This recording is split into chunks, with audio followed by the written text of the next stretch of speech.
John, thank you so much for taking the time to meet with us. I am a very wonderful human. Well, we definitely agree. The first thing that I really want to kind of ask is, you've been such an influence to generations upon generations. My dad was hugely influenced by you growing up. You were one of his heroes. Since then, I was raised on Monty Python and things like that, and I've been a huge fan of yours as well. All of us have.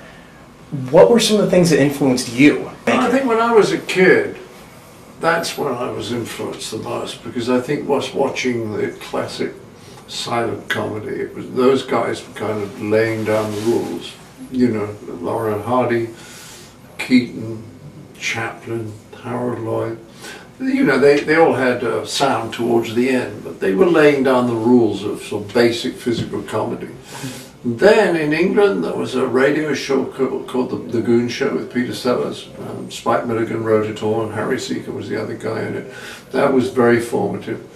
I thought of a guy called Tony Hancock, had a series called Hancock's Half Hour. That was very, very formative. But I also at that time watched a lot of American television, which surprised people. I used to watch Jack Benny, I used to watch George Burns. Joan Davis I thought was very good, Amos and Andy was funny, Phil Silvers in Bilko. All wonderful stuff. I used to, a big event in the summer when I was 12 was to go and see the Danny Kaye comedy. So there were a lot of influences. Then when I got to Cambridge, the biggest by miles was Peter Cook. Whole new kind of humour. Then I managed to discover one or two people I hadn't expected to. Didn't really know about W.C. Fields in those days, you see. Thought he was wonderful. Father introduced me to Marx Brothers when I was about 13 or 14.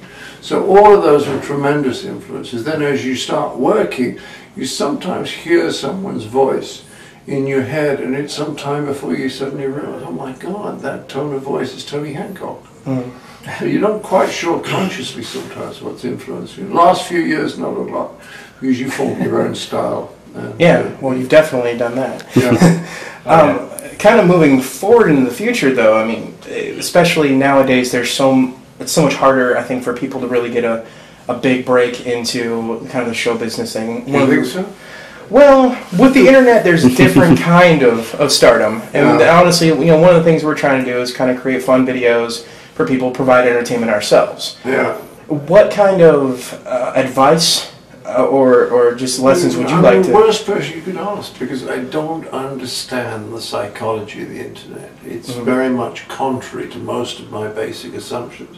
So I'm not fighting it, but people have to explain to me how it works, because basically I don't get it.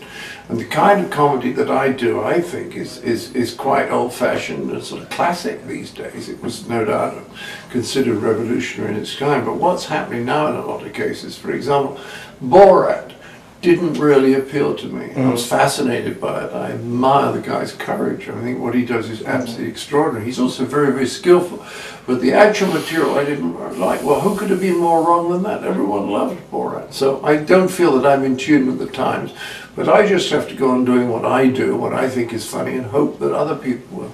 Well, that's actually great advice. A lot of people usually try to mimic so many other people instead of doing what they feel is actually best. So I think that is actually a pretty good point. I think the main thing that's happened is that the average age and level of education of the audiences has dropped a lot in the last 30 years. And now you've got a lot of very young people who really don't know anything about the world at all, except the trivial stuff. What they're exposed to is mostly the reality and all that stuff. Whereas there used to be an audience that actually understood the world rather better and was better informed about it. And I'm not so sure how much they're there now. Well, that's actually kind of one of my favorite quotes from you. Is actually it was a very long quote, but kind of went into when you're younger.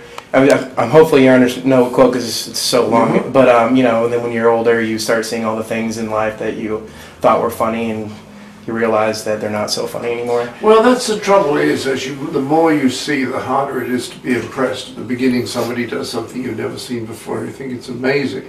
When you see it 30 years later, you think, yeah, it was good at the time, but it's not really very good. I do with all my videos. I have horrible short videos. I'd want to be a director someday and a comedian, but it's hard being a comedian when you're 5 years old with a beard like mine. I make fun of in school, and no, just to chime in, I have to say I've been a big fan my entire life. I remember the first time I watched like Monty Python, the Holy Grail, and the coconut scene coming in. That's actually won me a trivia contest once, so I have to thank you for that. But yeah, that was very original. That was a lot of that was not been done before. And a good way to describe the internet is imagine a 5-year-old that has horrible ADD, attention deficit disorder. Mm-hmm. The internet is comedy that happens right there, and they have to make it funny enough to get your attention in the first 4 seconds. Otherwise, you're like, next page. And so someone will want to pass it on, because it's all about passing things around on the internet. But it's funny, isn't it? It's almost like gossip. It really is. It's very viral. I mean, gossip or burpees. When it comes to power, you meet journalists, and their currency is gossip. If they know something you don't know, then they have something they think that you really want to know. Because the fact you're not interested goes way over their head. The great problem about this ADD culture is that I think it inhibits people's ability to feel. Because if you're up in your head and your mind is going like this all the time, you're doing that, it's very hard to come down into yourself and feel what you're experiencing. So that's what worries me about it. I'm not so sure if it's emotionally healthy. Well, just because I know that you're really tired, I guess one kind of last question from the more nerdy angle of our website. You've done a lot of voices for video games and a lot of voices for animation and things like that. I guess what would you kind of describe your experience working in the video game industry? Well, I just love it. I mean, it's like radio. I started in radio. There's a lot about radio that I really love. It's just it's not very well paid. But when you're doing a voice for animation, it's just like radio. So there's all the calm of the fact you don't have to learn the lines, you don't have to worry about what you're wearing, because it's all in the mind, it's all in the imagination. And all the energy goes into the performance and the script and the characterization. You're not wasting a lot of time about is the background good or not. So that's someone else's problem. And if you are living in Eugene or Davis or Glendale or Thousand Oaks or San Diego, go out and buy tickets for my show. This is John Cleese and you're watching Chronicles of the Nerds.